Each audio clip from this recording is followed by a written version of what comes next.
Hari ini Kukangku akan ngobrol-ngobrol. Tapi perkenalan dulu, nama saya Agung, saya dari Kukangku dan kalau mau Kukangku itu apa sih? Kukangku lebih ke gerakan kampanye untuk penyelamatan satwa yang namanya kukang.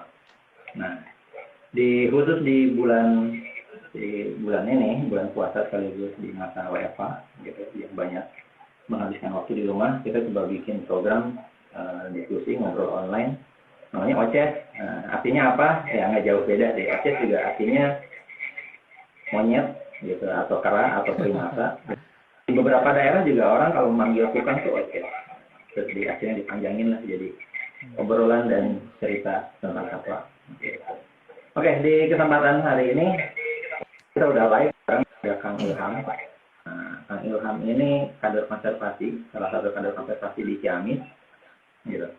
Dan juga sebagai dosen kegaluhan dari Universitas Galuh di Ciamis juga. Gitu. Jadi buat yang baru kenal, nanti kita akan kenalan lebih lanjut sama Kang Ilham, terus kita akan ngobrol lebih panjang lebar tentang satwa dalam budaya Sunda itu kayak gimana sih. Gitu. Oke, Kang Ilham, silakan kenalan dulu. Ya, Salamnya mana selamat deh? sore, Sampurasun. Nah, Rampen. Ya, selamat sore. Sore. Semoga semuanya baik-baik saja, tetap sehat dan tetap jalani aktivitas dengan semangat walaupun di rumah aja ya. Iya. Itu dan semoga kita tetap ada di lindungan Tuhan. Oke, terima kasih Kang Agung. Nama saya Ilham, asli dari Tatar Galuh Ciamis. Ya nanti kita akan bahas-bahas tentang satwa dalam budaya.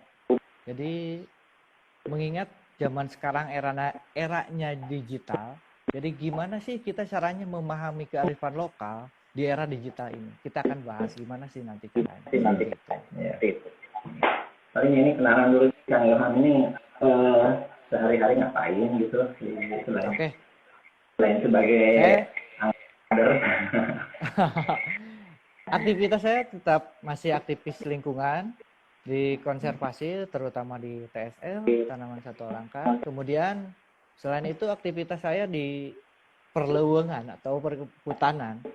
Saya juga mengajar di Universitas Galuh, ya di mata kuliah konservasi alam dan juga kagaluhan. Nah di sini antara konservasi dan kagaluhan itu atau budaya sangat berkorelasi atau sangat ada hubungannya, gitu.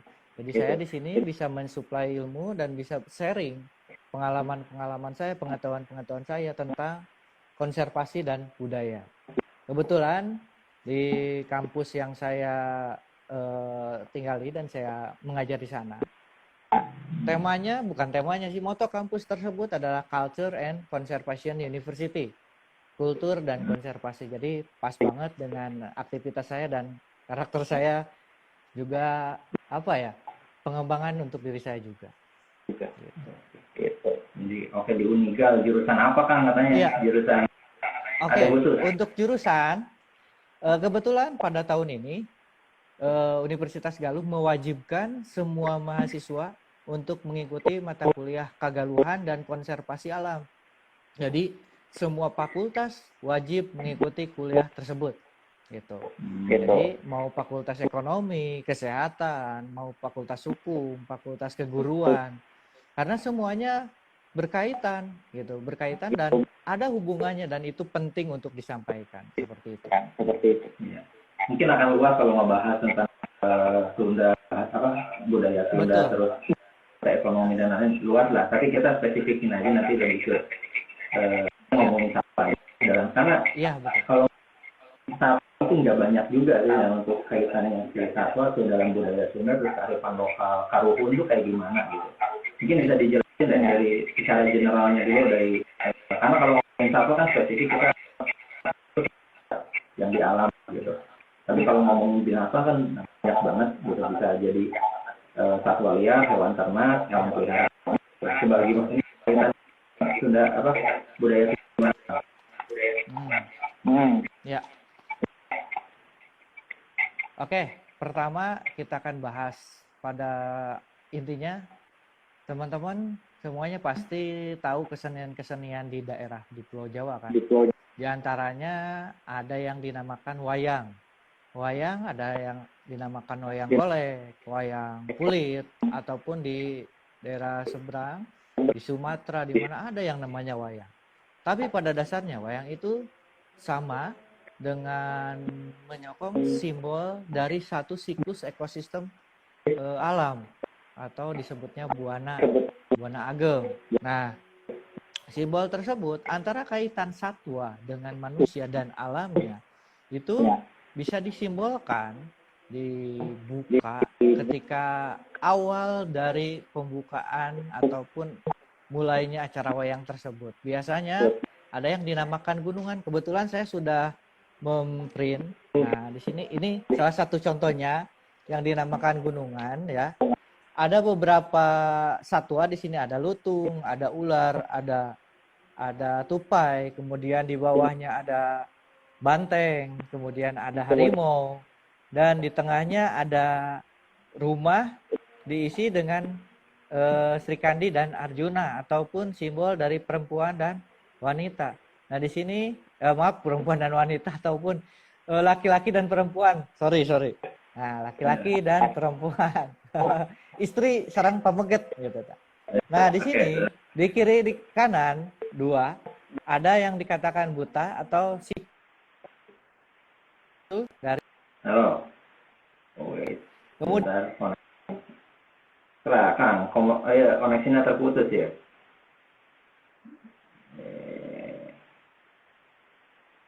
Wait. Waduh, ini. Teman-teman masih bisa mendengar Kang Ilham bicara nggak? Oke. Kalau di saya terputus ya. Tahan dulu Kang Ilham.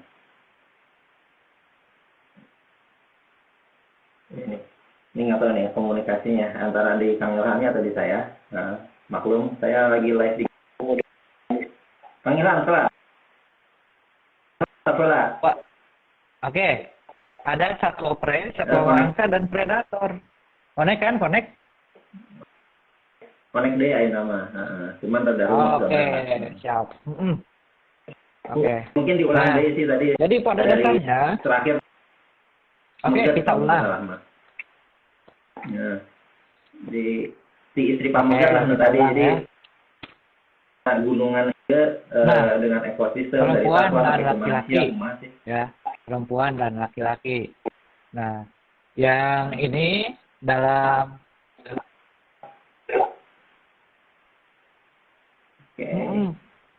betul. Nah, di sini sudah terjelas ada namanya banteng dan juga ada harimau.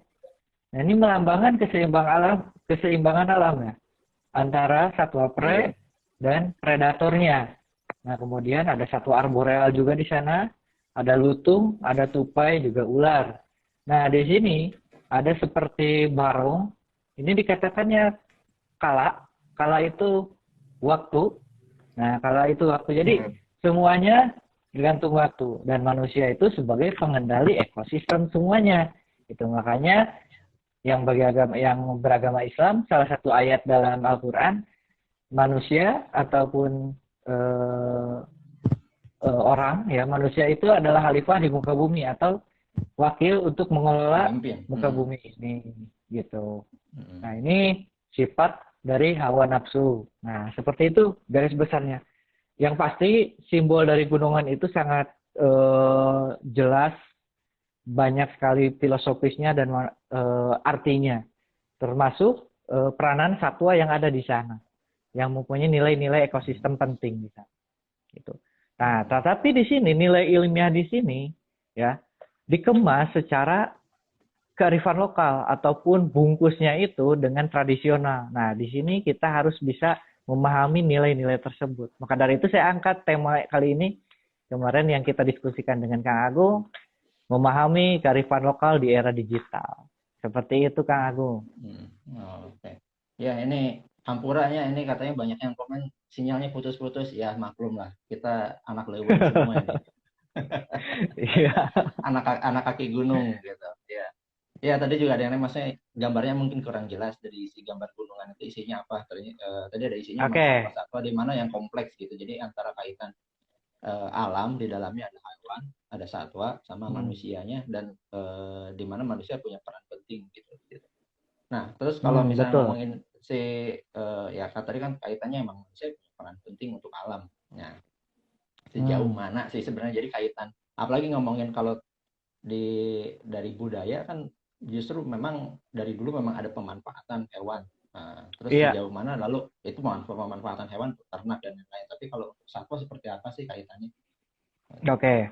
Nah, pada dasarnya zaman dulu manusia dengan satwa itu memang erat kaitannya. Bahkan bisa hidup berdampingan. Gitu. Di antaranya ada beberapa satwa yang memang betul itu satwa ternak ya, hewan ternak dan satwa liar. Di antaranya beberapa relief atau fragmen candi yang ada di beberapa candi di Indonesia, di antaranya Borobudur, ada yang melambangkan, mungkin kurang jelas ya di sini, ada kijang yang dimakan ataupun ada sapi juga dimakan oleh harimau. Nah, itu menandakan predator dan pemangsanya. Nah, di situ harimau di sini nggak dikurungi, nggak dipakai tali, dirantai. Berarti itu satwa liar. Beda lagi halnya dengan ada sapi dan ada kucing. Ya, contohnya mungkin orang-orang Jawa Barat ataupun teman-teman zaman ke belakang pernah dengar cerita tentang Nini Anteh. Nah, Nini Anteh mempunyai kucing yang bernama Chandramawat. Nah, di sana kucing itu diceritakan peliharaan.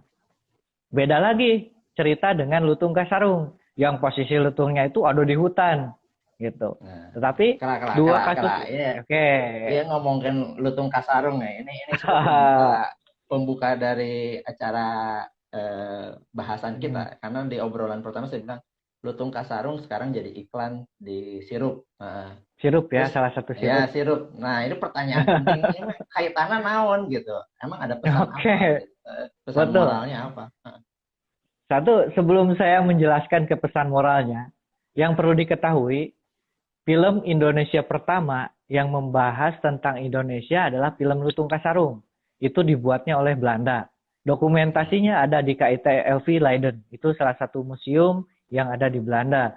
Nah, kenapa mungkin filosofi dari Lutung Kasarung itu adalah makna dari kejelekan dan kebaikan.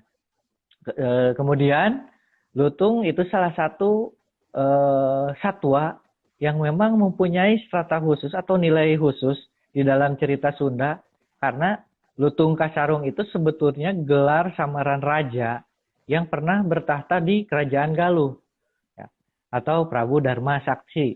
Kebetulan tempat kerajaannya dekat dengan tempat tinggal saya di Karangkamulyan.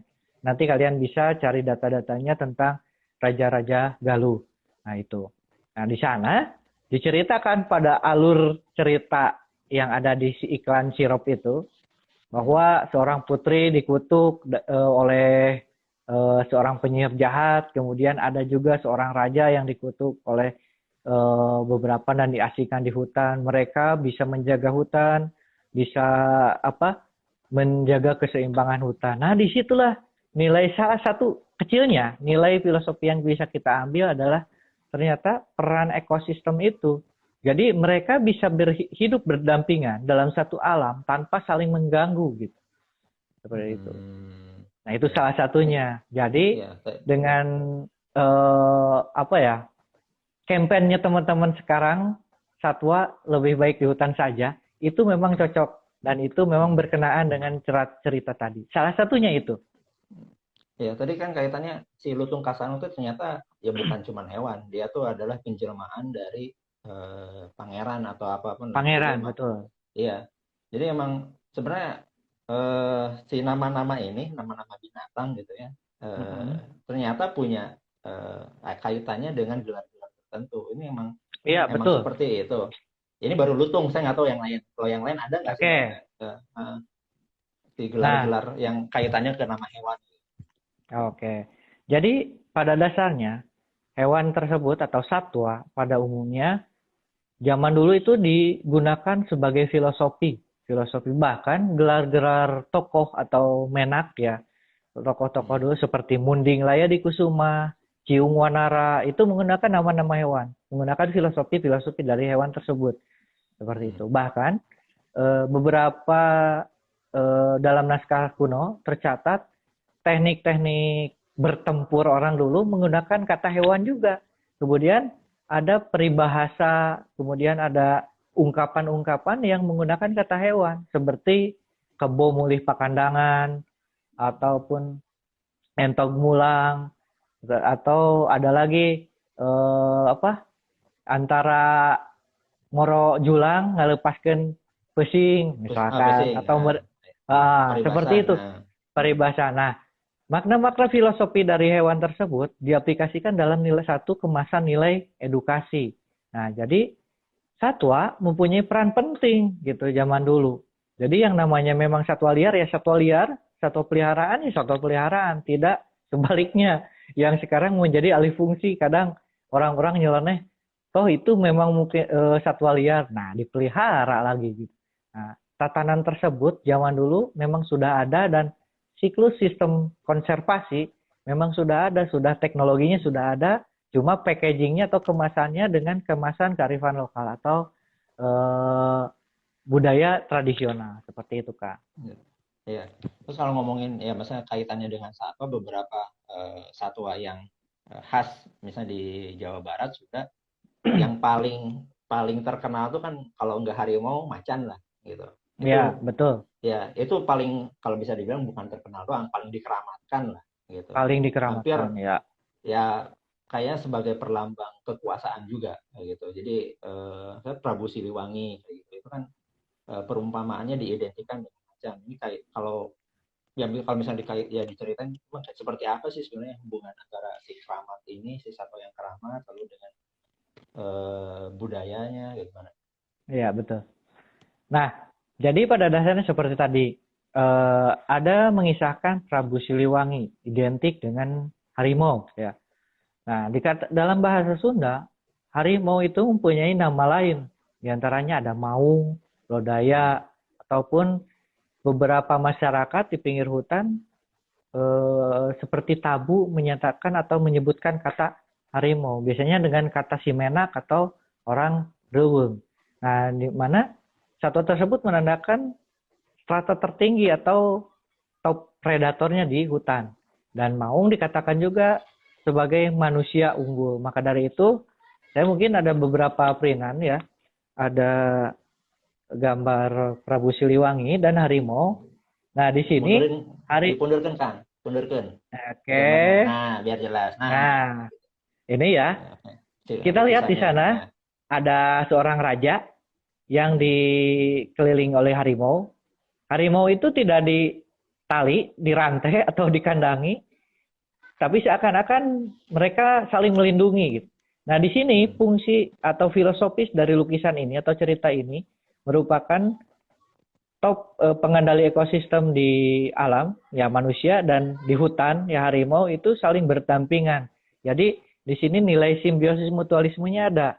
Nah, dan kalau di hutan yang mempunyai wibawa tinggi itu harimau, ya kalau di negara, di manusia, ya seorang pemimpin atau raja. Seperti itulah. Jadi itu, dan itu berlaku ataupun dipakai sampai zaman sekarang, bahkan sampai kemerdekaan.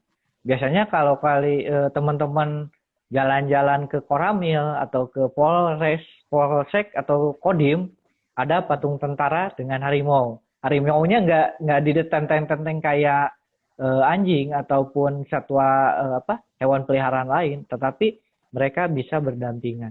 Nah, itulah simbol dari hubungan keselarasan alam. Nah, itu baru satu dari sisi satu satwa harimau. Ada lagi seperti yang memang khusus nih, kita kan temanya oces. Nah, oces itu kan salah satu dari nama lain binatang primata atau disebut kukang juga. Ada yang disebut malu-malu, ada yang sebutnya aeun. Ya, ada. Muka, nah, itu muka. Nah, itu satu satwa tetapi nama-namanya beda gitu. Nah, dengan ada mitologi-mitologinya juga, ada mitos-mitosnya juga. Nah, oces, kukang, atau aeur. Mungkin Kang Agung yang selama ini udah diketahui tentang kukang, mitologinya atau ininya apa aja? Kalau si kukang sebenarnya dari segi mitosnya kan lebih cenderung hewan yang pamali lah sebenarnya. Jadi hewan yang pamali dalam artian sebenarnya orang karuhun, orang tua dulu kalau ngelihat kukang dihindari, tidak untuk dijadikan peliharaan. Nah, ini kayaknya nyambung juga sih ke masalah utamanya. Tadi kan kita ngomongin si harimau, terus sekarang kukang, dan kita punya permasalahan yang sama di sini adalah betul. Kenapa? Ya kan kita tuh orang karuhun gitu kan. Orang tua tuh udah punya filosofi kearifan untuk menjaga mereka gitu. Nah, tapi yang kita sesalkan harimau sekarang udah punah. Kenapa bisa terjadi? Padahal dari segi nilai filosofi dan kearifan ya mereka sangat menjaga kayak gitu, dan itu diperhatikan. Masa ini yang jadi aneh gitu. Satwa keramat aneh ya? Tapi bisa punah, dan sekarang juga sama. Kukang mungkin tidak sama, tapi kukang adalah satwa yang dilindungi secara mitos gitu kan, tapi juga terancam punah pada akhirnya. Nah, ini apa yang menyebabkan si kearifan lokal ini semakin kayak loh kok seperti tidak diterapkan? Terkikis ya? Ya, terkikis gitu. Nah, oke. Saya mungkin akan menjawab sepengetahuan saya. Itu sebetulnya segini, harimau ya, kita kata kuncinya harimau. Contohnya, dan kukang juga sama. Harimau maupun di Jawa Barat dikatakan tadi ada Urang Leuweung, Cimenak, ataupun Mbah, ataupun di daerah Jawa Timur Kiyaine, Simbah atau Simbah Doreng, ataupun di daerah seberang di Sumatera ada Inye, ada Datu, dan lain-lain. Itu disakralkan, kok kenapa jadi punah sekarang? Nah, itu akibat dari yang dikatakan akulturasi atau budaya luar atau budaya asing masuk ke kita. Contohnya, ketika zaman kerajaan, belum ada penjajah nih, belum ada istilahnya VOC atau Belanda dan penjajah pada umumnya. Satwa tersebut bisa berdampingan dan berhubungan saling, mereka di alam, kita di kota bisa berdampingan. Tetapi dengan adanya budaya luar yang masuk, biasanya ini paham atau budaya kaum-kaum elit dari Eropa. Nah, dengan adanya gaya atau kolonial, lifestyle berburu, dengan juga ada lifestyle gladiatornya atau mengadukan atau dibuat bertarung, itu satwa. Nah, disebutnya rampogan macan. Nah, itu berkembang di Nusantara. Nah, kenapa tadi yang dikatakan Kang Agung, harimau Jawa lebih cepat punah dibanding harimau Sumatera, misalkan seperti itu. Karena memang pusat peradaban manusia paling tinggi itu di Pulau Jawa. Nah, ketika Belanda masuk, nah di sini ada harimau dan mereka mempunyai gaya hidup atau lifestyle berburu seperti ini. Misalkan dengan Kang Agung berlomba, kita berburu ke hutan. Yang mendapatkan satwa paling susah, paling sulit, paling sukar ditaklukkannya, itu mendapat poin tinggi atau kedudukan tertinggi.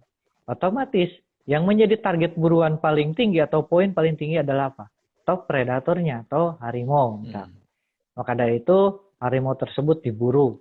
Dan biasanya offsetannya atau kulitnya, baik itu keseluruhan tubuh, kemudian ada kulitnya, biasanya dijadikan pajangan oleh orang-orang kolonial tersebut. Menandakan bahwa ini loh, saya punya prestasi seperti ini. Orang dulu seperti itu.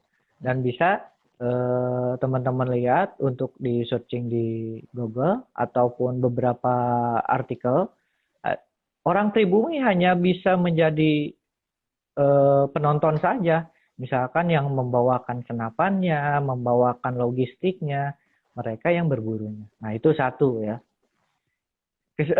Kesini perubahan zaman, dan itu akhirnya menerap lifestyle-nya atau diikuti oleh gaya hidup orang Nusantara atau orang Indonesia berburu tersebut.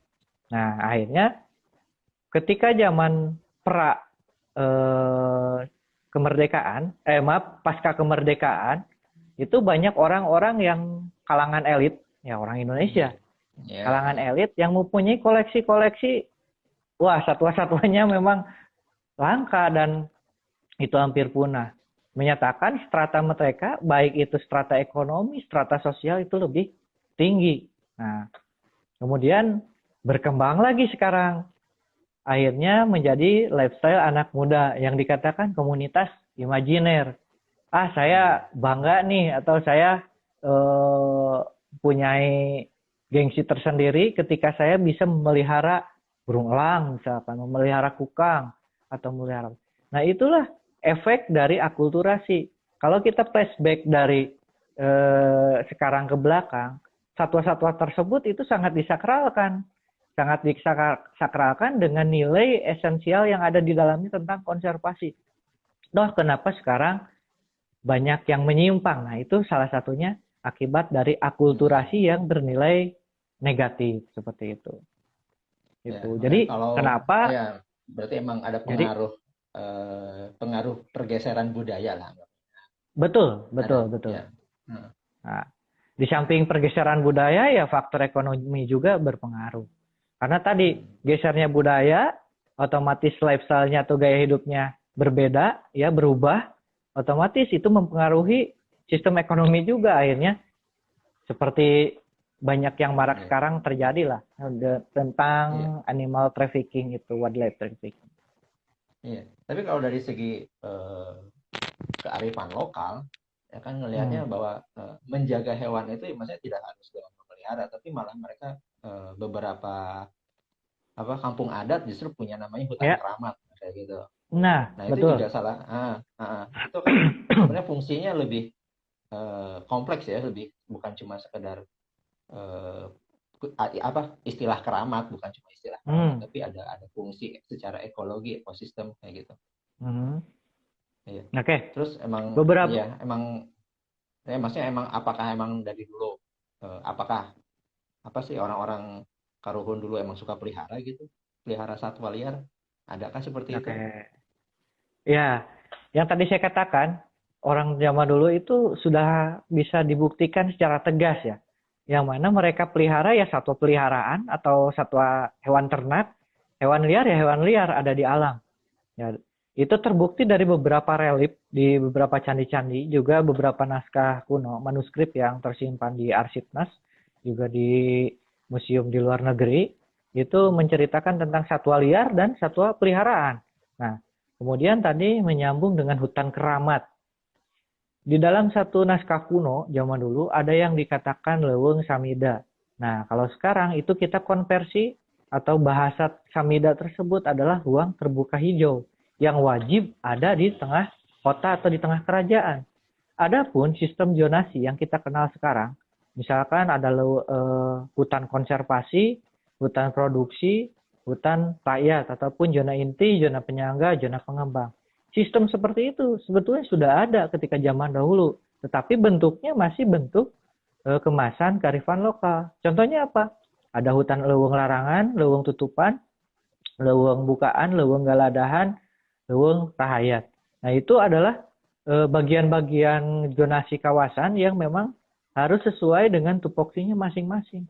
Itu dikatakan dengan konsep Patanjala. Biasanya ada sistem zonasi tersebut. Nah, itu sudah ada sebetulnya sistem. Jadi hubungannya dengan penjagaan alam ya, penjagaan alam, orang tua dulu kita atau leluhur kita dulu, gimana sih menjaga satwa, menjaga alam, apakah dipelihara atau tidak? Ya seperti itu. Oke. Wah, terputus lagi Kang Ilham. Oke, satwa ternak ya pasti bisa diternak. Ya, beda dengan antara kambing ya, kambing dengan kijang. Kijang satwa liar, kambing bisa diternakan seperti itulah. Berarti sebenarnya dari konsep kearifan lokal cuman tidak melihat dari satwa doang, binatangnya aja enggak, tapi lebih dari aspek yang lebih luas lagi, peran satwanya, aspek lebih luas, lingkungan, Iya. Terus ini contoh, kalau misalnya ngasih contoh hutan-hutan keramat yang di Sunda di mana aja ada nggak? Berapa yang kira-kira berapa banyak? Dan ada hewan apa aja di sana biasanya? Dan satwanya apa aja yang dijaga? Khususnya di Jawa Barat ya. Di antaranya yang dekat posisinya kita Di Bogor ada. Yang sekarang menjadi kebun raya itu salah satu leuweung karamatnya zaman dulu. Kemudian di daerah Ciamis juga ada. Dan yang dinamakan leuweung karamat ataupun tempat karamat itu sebetulnya mempunyai unsur konservasi.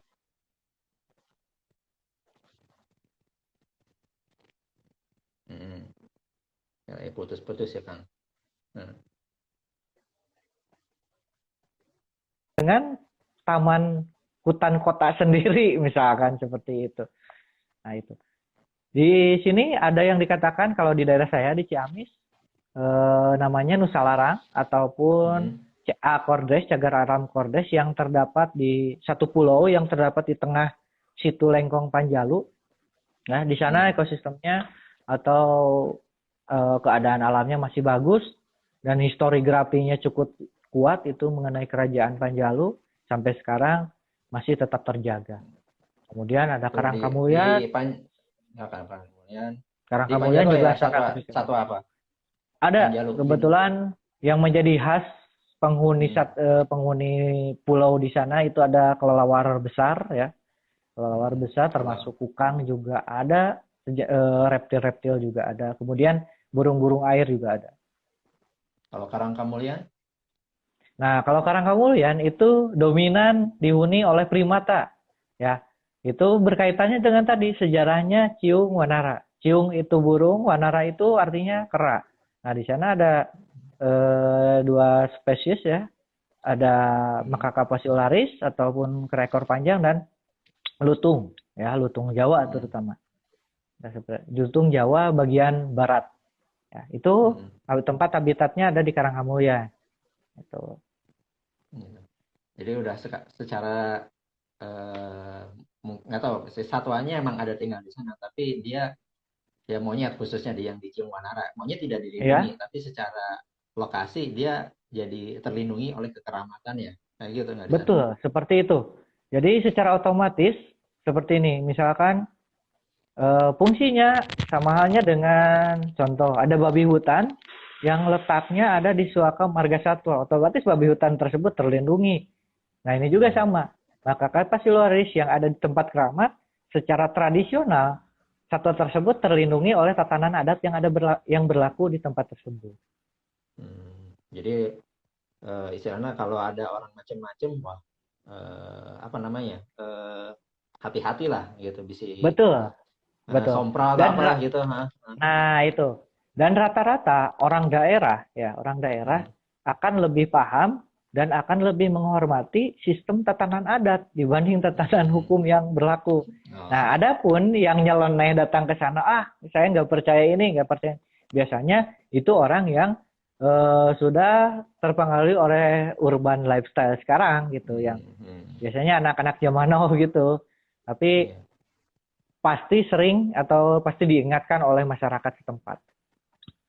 Oke. Ya, ini baru ngebahas yang keramat ya. Nah, ini sama nih ngomongin kukang. Nah, ini kukang juga kalau misalnya di kata orang tua yang setahu saya ya, gitu kan. Itu keramatnya berbeda gitu. Istilah bukan keramat, maksudnya cara pandangan orang tua terhadap si kukang lebih cenderung negatif gitu. Lebih menakutkan gitu hal-hal yang membawa sisi sial, magisnya seperti, mungkin ya bahasanya. Iya, sisi magisnya seperti lebih ke membawa sial.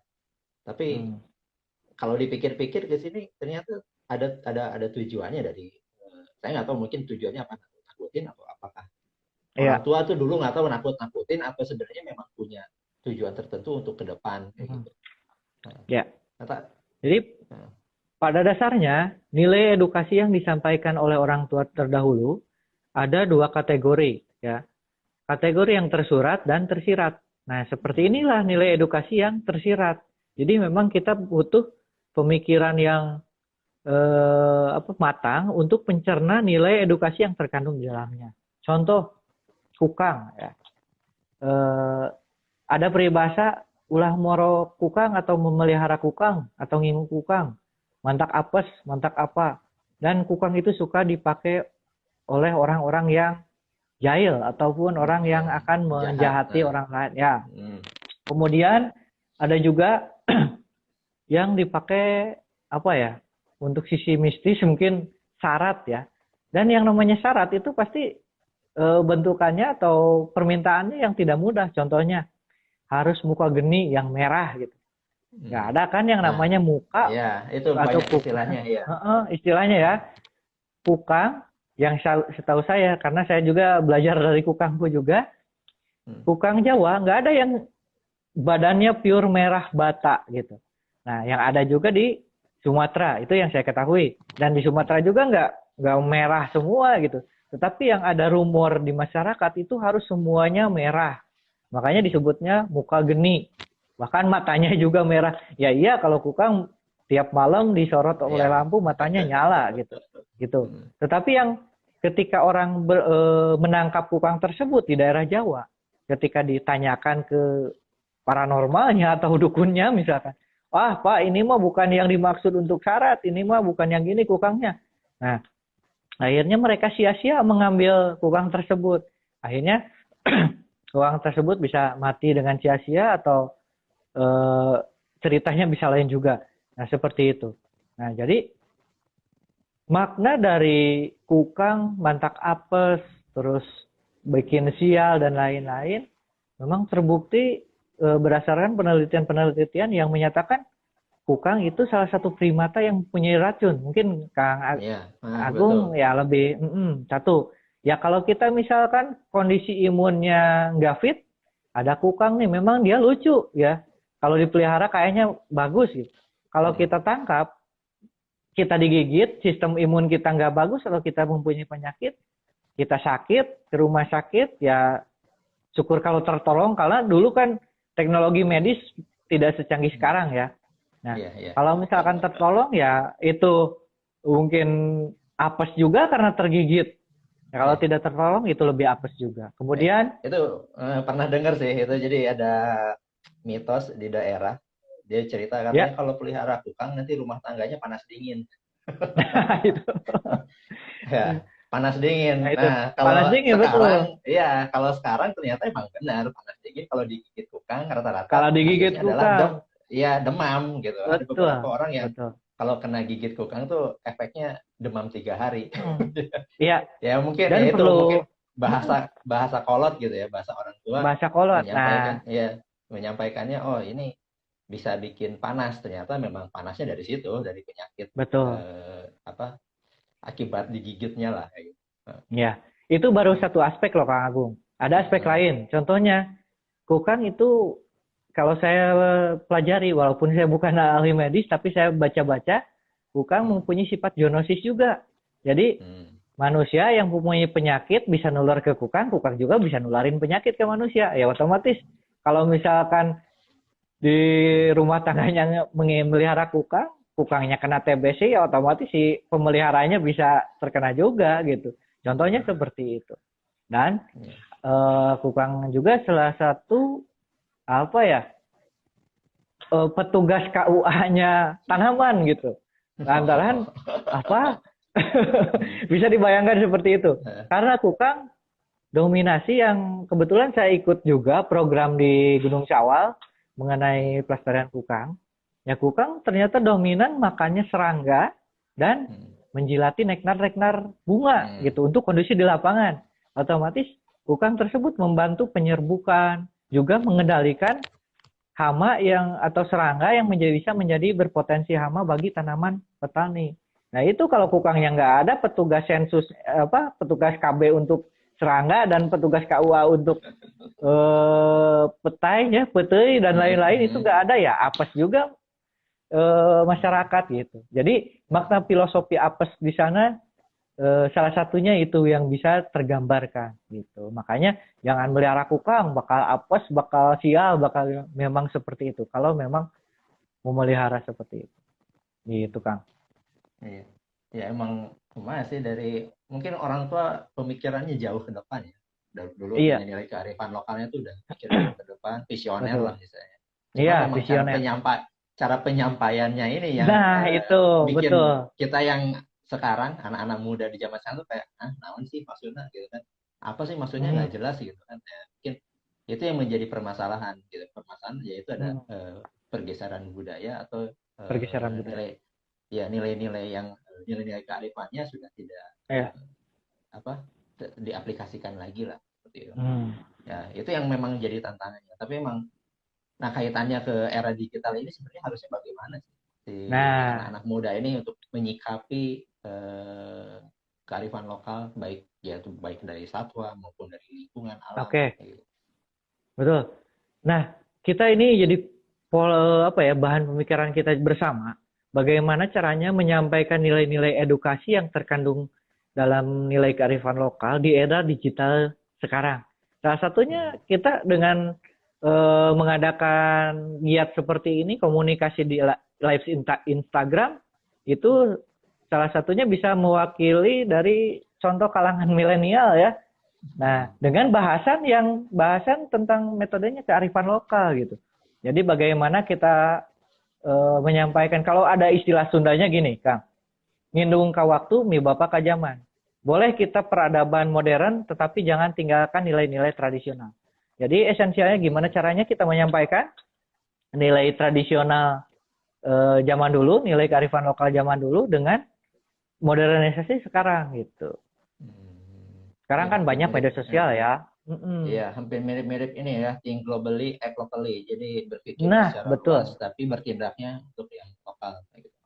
Itu Bisa banget. Ya, berarti emang tantangan juga sih buat anak-anak muda nih. Iya, tantangan juga. Sebenarnya emang dari segi budaya kita sudah sangat-sangat menjaga nilai-nilai kelestarian lah, ada gitu. Cuman bagaimana kita ini salah satunya yang dibahas tadi, salah satu metode atau cara yang saya apresiasi gitu. Salah satu iklan produk sirup yang mengangkat nilai budaya gitu.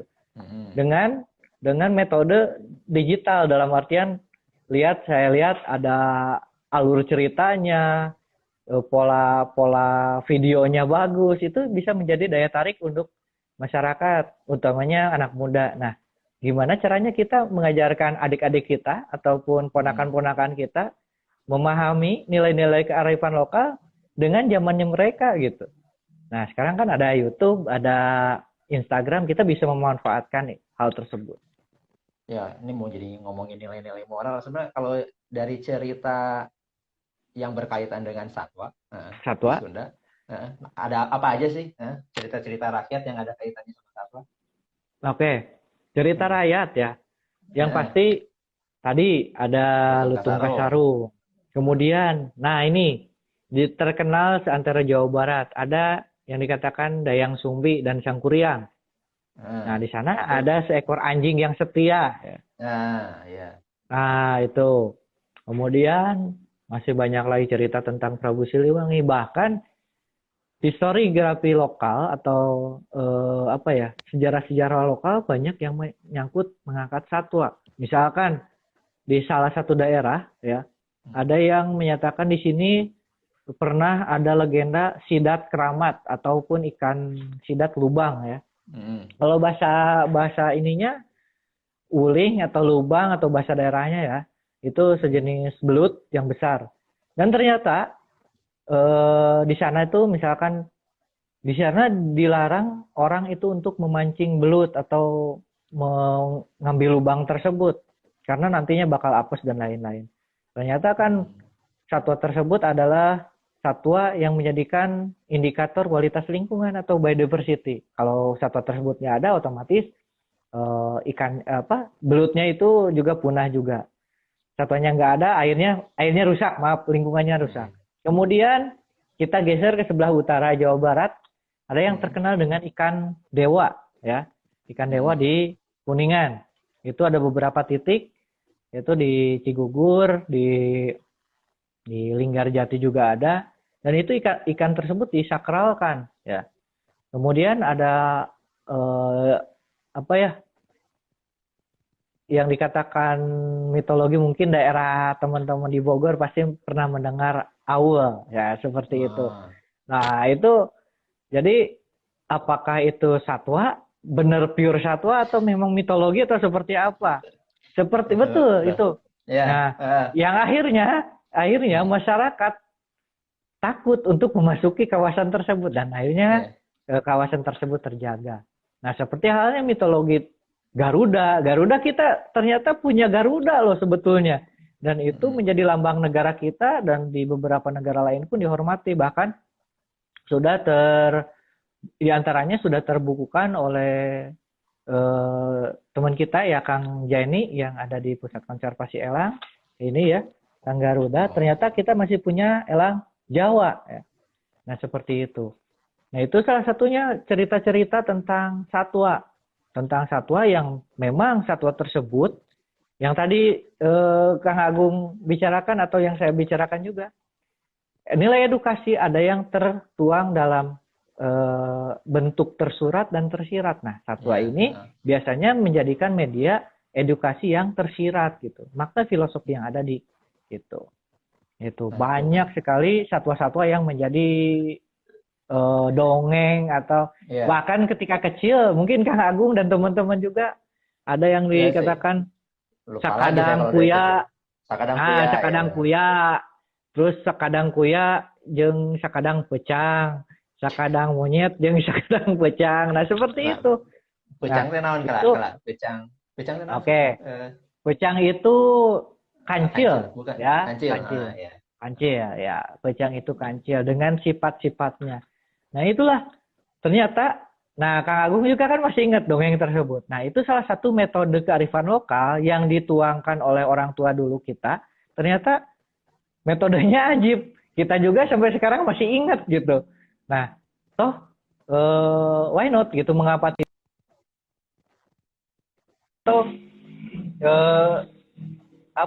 Mencoba cara terdahulu dengan disesuaikan dengan zaman sekarang, ya dengan catatannya berharap supaya mudah diingat dan selalu gampang diingat. Gitu. Ini nih tadi ada yang nanya nih, bukan aul. Ya, ini saya aul, juga aul. Jadi pengalaman sih beberapa kali ke lapangan waktu survei Kukang, ada yang cerita kayak gitu. Ada puting-puting mah malam-malam kalau keluar malam-malam nanti disamper sama aul. Kan apaan aul ya? Iya, namanya ada aul, sampai nama tempat juga ada, namanya Ciaul atau apa gitu. Nama tempatnya ada, tapi hewan ini tuh hewan yang wujudnya juga nggak jelas gitu.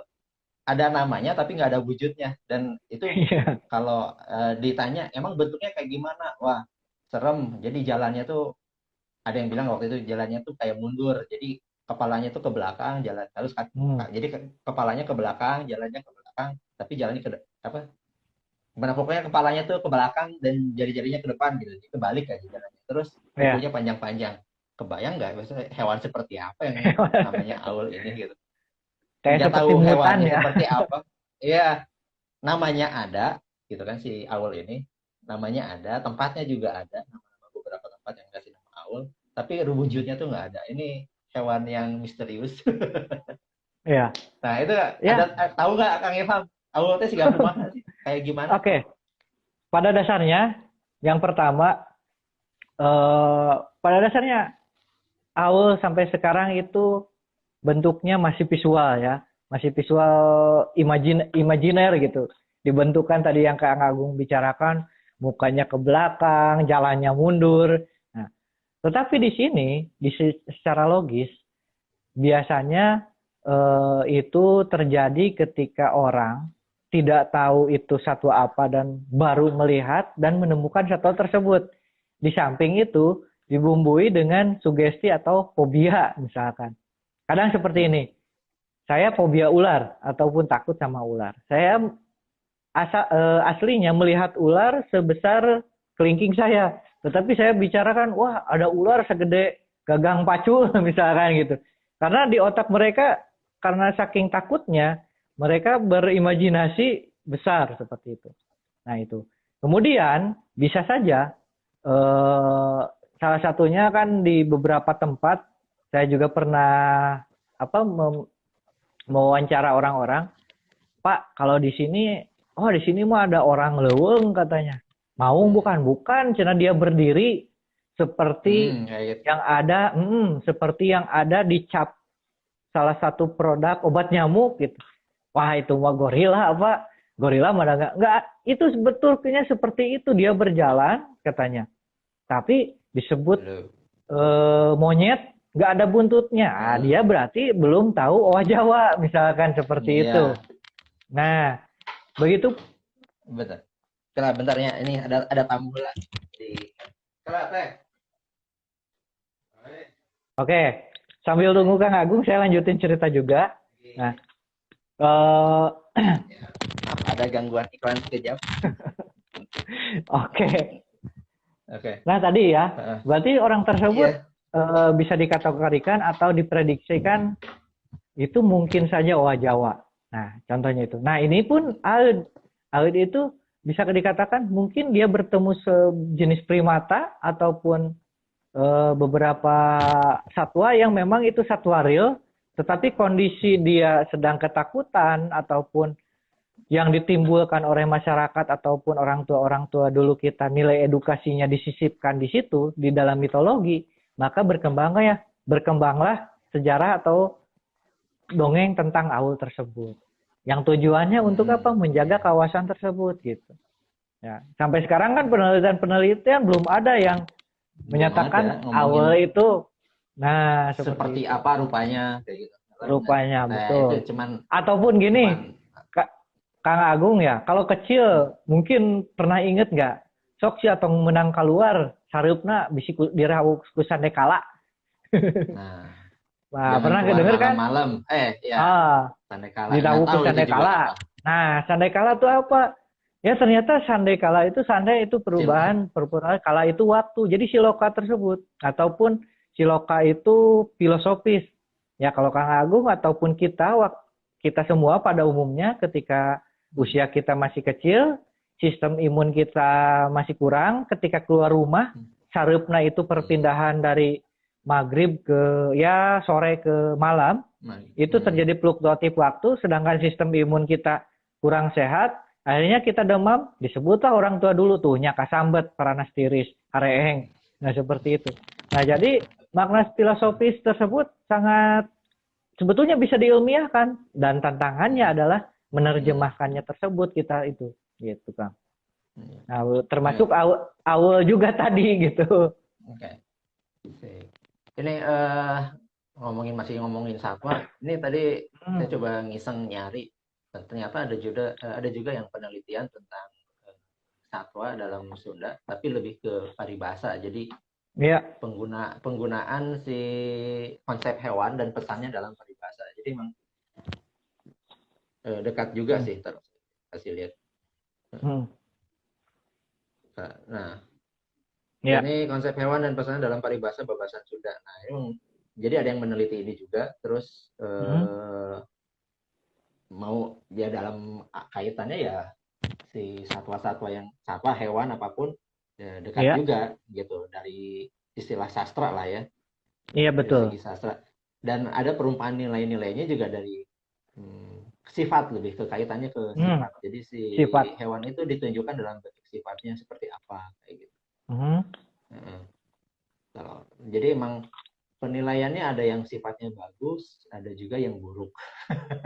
Jadi manusia itu diumpamakan dengan hewan juga, maksudnya sifat manusia itu diumpamakan dengan si hewan. Oh, kalau sifatnya baik atau sifatnya ini bagus, nanti umpama hewannya seperti ini. Tapi kalau buruk seperti apa? Terus ada juga yang pesan-pesannya yang ini kayak ceomohan, nasihat. Jadi ada pokoknya paribasa Sunda lah. Ini. Iya betul. Disebutkan tadi ada sekitar 158 paribasa. Gitu. Wah, ternyata banyak juga ya. Ya, masa si satwa-satwa ini kan bukan cuma sekedar tadi nilai-nilai ekosistem ekologinya, tapi dari segi perilakunya manusia juga digambarkan dekat dengan simbol-simbol satwa tadi. Gitu. Sebenarnya kalau menurut Kang Ilham, sebenarnya kan satwa itu banyak ya di sini tuh, tapi saya juga sampai bingung sebenarnya nama-nama hewan ini saya apa gitu, karena tidak semua nama hewan dalam bahasa Sunda ini saya hafal gitu banyak kaitannya. Tapi juga itu tadi nilai-nilai si satwa itu dari segi peribahasa yaitu ada nilai yang baik gitu, ada yang nilai yang buruk. Tapi yang buruk. Iya yang buruk, tapi bukan berarti si satwanya buruk, tapi lebih betul ke nilai ke kita sebagai manusia kayak gitu. Iya. Itu. Jangankan dalam bahasa Sunda, dalam nasional pun atau bahasa Indonesia, Melayu, Ya, nama satwa bisa dikategorikan dalam peribahasa tersebut ataupun dalam simbol-simbol bahasa atau sastra lisan, terutama dalam literasinya. Contohnya, mungkin suka dengar istilah buaya darat gitu. Ya, Nah itu, gitu kan. nah gitu. Terus ada beberapa lagi serigala berbulu domba misalkan. Nah itu kan memfilosofikan sifat-sifat yang diibaratkan di satwa tersebut. Bukan berarti satwa tersebut mempunyai apa ya nilai negatif, tetapi sifat yang satwa tersebut diasumsikan. Mungkin saya kurang paham di mengenai apa sastra lisan tersebut. Ada istilahnya. Kadang kan ada peribahasa tuh ada hiperbola, ada sarkasme dan lain-lain itu. Nah seperti itu. Nah itu pun termasuk kategori bahasan seperti itu gitu. Jadi menggunakan objek satwa sebagai kiasannya. Gitu Kang. Banyak kan kebo mulih pakandangan. Jadi seorang perantau ataupun yang sudah sukses pulang lagi ke tempat tinggalnya disebutnya kebo mulih pakandangan. Atau misalkan apa ya? Tadi Moro Julang lepaskan pesing. Lepaskan pesing. Nah, itu jadi harapan yang didapat capaian yang didapat tidak sesuai yang diharapkan gitu. Seperti itu. Ya, nah, itu bingung juga sebenarnya kaitannya apa hubungannya julang dengan pesing. Nah, kan betul. Itu julang mungkin kalau yang nggak kenal, julang itu sejenis rangkong. Pesing itu terenggiling. Terenggiling, betul. Terenggiling ya. Terenggiling. Nah, ini yang unik dalam bahasa Sunda, Kang.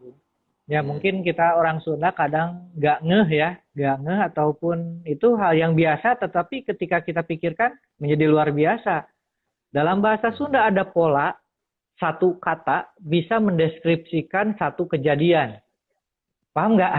Satu kata bisa mendeskripsikan. Nah, bingung seperti ini. Kalau di dalam bahasa Indonesia yang namanya jatuh ya. Artinya jatuh misal. Halo ya. Nyambung? Ya, kalau misalkan di dalam bahasa Indonesia kata jatuh itu ya jatuh gitu kan. Nah, kalau misalkan dalam bahasa Sunda satu kata misalkan tisereule atau tigurawil itu si A atau si B tigurawil, di otak kita sudah terpikirkan kondisi jatuhnya dia seperti ini. Itu dalam satu kata. Dalam satu kata sudah mengartikan satu definisi ataupun satu artian kondisi. Nah, kalau di bahasa Indonesia kan sulit juga. Itu misalkan dia jatuhnya terpeleset ke belakang. Punya beberapa makna.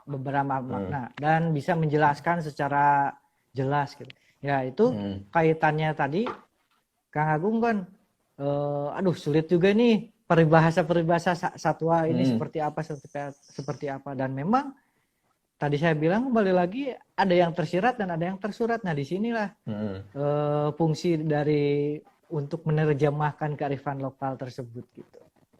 Ya. Ini juga kesimpulan dari si jurnal ini juga menyebutkan kalau paribahasa Sunda ini tadi memiliki konotasi positif dan negatif. Negatif. Betul. Tapi menariknya satu hewan dalam paribahasa yang berbeda itu bisa maknanya bisa positif bisa negatif. Gitu. Itu iya, jadi betul. Iya, jadi kayak contoh harimau katanya. Jadi selain punya konotasi positif melambangkan kekuasaan, wibawa, kekuatan, tapi di konotasi negatifnya melambangkan mara bahaya serta sifat puas dan galak katanya. Nah, betul. Itu. Ya ini baru satu contoh ya misalnya harimau. Kalau tadi disebutnya ada 158 paribahasa Sunda yang kaitannya dengan satwa dan ya menariknya di sini tuh dari hewan yang besar sekali sampai yang segede paling kecil mikroskopis ya segede tongo kalau bahasanya. Tongo itu kutu lah. Memang toko itu sejenis binatang juga. Iya, binatang juga. Tongo itu kutu kasur atau kutu apalah pokoknya. Itu juga. Biasanya cowok-cowok kena tongoan cowok. Gak tahu anak zaman sekarang kenal nggak yang namanya tongo? Kenal nggak ya tongo gitu yang merah-merah gitu ada gatel, itu tongoan. Ya, menarik. Oke. Kira-kira oke ini sebelum yang terakhir lah gitu. Ada pesan-pesan nggak terkait misalnya buat semua teman-teman yang terutama yang kaitannya dengan satwa, lalu Hmm, lingkungan, sama dan kearifan lokal apa sih gitu? Apa yang bisa kita lakukan? ya. Kalau mungkin pesan dari saya, memang satwa liar itu lebih baik di alam dan memang itu paling baiknya. Dan Hmm. kemudian jangan lupa kita from nature, save culture and go future. Seperti itu. Oh, sip. Itu Berarti untuk anak apa? zaman now Tolong ini. diulang lagi tadi apa, tagline-nya Fro- lupa. Save nanti apa? From nature, Oh, save from culture, nature. ya, save culture and go future gitu. Jadi Oh, biar kita keseharian tradisional tapi wawasan kita harus internasional gitu. hmm. From nature, save Ya. culture, go future. Nah, betul. Itu. Oke, ya betul. Sip. Itulah Oke. Dari alam untuk budaya, jaga menyelamatkan budaya. budaya dan untuk masa depan. Nah, betul Oke, itu. sip. Oke, hatur Itulah. nuhun Kang Ilham Iya, udah meluangkan waktunya kita ngobrol-ngobrol supaya semoga sama-sama.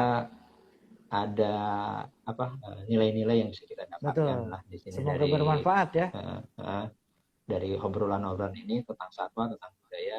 Uh, mudah-mudahan sih ternyata kalau boleh disimpulkan kita tuh nggak jauh dari apa si kearifan lokal ini dengan Iya, satwa gitu nggak jauh dan dekat dan kita dari dulu sudah menjaga mereka. Nah, tinggal iya betul. bagaimana kita memperlakukan mereka dengan sesuai dengan kodratnya.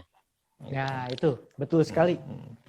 Nah, oke, hatur nuhun Kang Ilham Ya, sama-sama. atas waktunya.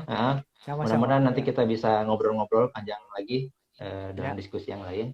Oke, ya. buat teman-teman mungkin sampai sini dulu OCS-nya, obrolan cerita satwa. Tapi jangan lupa kita lusa rencananya ada obrolan lagi. Karena tadi ngomongin Lutung Kasarung, salah satu film pertama di Indonesia yang Indonesia. ya yang menceritakan tentang Nusantara. Nah, kita nanti lusa ada obrol-ngobrol lagi soal film. Jadi kita Oke. akan ngomongin film satwa. Nah, bareng sama siapa? Ada kita bareng sama Indonesia Rainbow. Oke, nanti kita ketemu lagi hari Senin ngobrol-ngobrol di OCS yang ketiga. Oke, terima kasih semuanya.